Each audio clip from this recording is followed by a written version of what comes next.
بسم اللہ الرحمن الرحیم۔ ناظرین السلام علیکم۔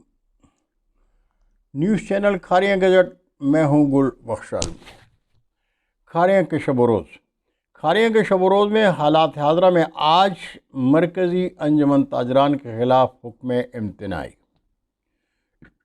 ناظرین، مرکزی انجمن تاجران کھاریاں کے سالانہ اجلاس میں سال 2024 کے لیے عہدیداروں کا اعلان ہوا تو کھاریاں کی ایک نیم سیاسی مذہبی جماعت کی تاجر برادری کو ناگوار گزرا اور وہ مرکزی انجمن تاجران کے خلاف حکم امتناعی کے لیے در عدالت پر حاضر ہوئے۔ ان کا موقف تھا کہ ہم مرکزی انجمن تاجران کو نہیں مانتے، انجمن کا کوئی بھی فرد اپنے نام کے ساتھ کوئی بھی عہدہ لکھنے کا مجاز نہیں۔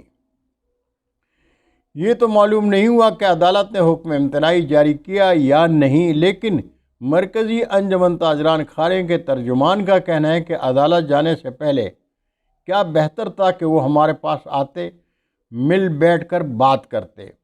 مرکزی انجمن تاجران کے عہدیدار تاجر برادری سے براہ راست ووٹ لے کر منتخب نہیں ہوتے، بلکہ شہر میں انتخاب کے بعد بازاروں کے منتخب عہدیدار ہی مرکزی انجمن تاجران کا انتخاب کرتے ہیں۔ اور آج بھی اگر عدالت جانے والے چاہیں تو الیکشن بورڈ کے پاس جائیں، انتخابی میدان سجائیں، منتخب ہو کر آئیں اور مرکزی انجمن تاجران کا انتخاب کریں۔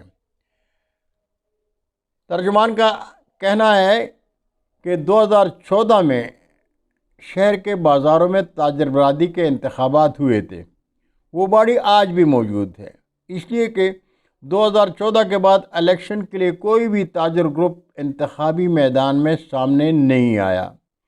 2018 میں شہر کی پہچان تاجر دوست شخصیت باؤ جاوید بھی انتقال کر گئے، وہی انتخابی میدان سجاتے رہتے تھے۔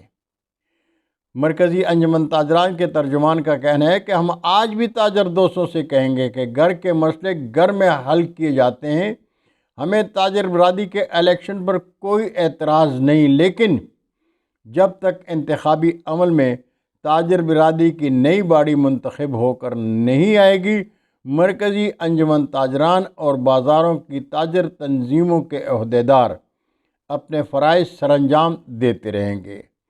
ہم تاجر برادری کے بنیادی حقوق جانتے ہیں، ہم اپنی اخلاقی اور قانونی ذمہ داریوں سے بھی غافل نہیں۔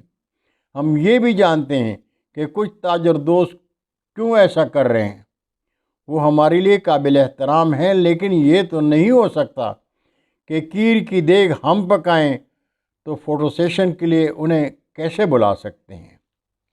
بہت شکریہ ناظرین، انشاءاللہ زندگی نے ساتھ دیا تو آئندہ نشست میں پھر ملاقات ہوگی، تب تک کے لیے اجازت چاہوں گا۔ پاکستان زندہ باد۔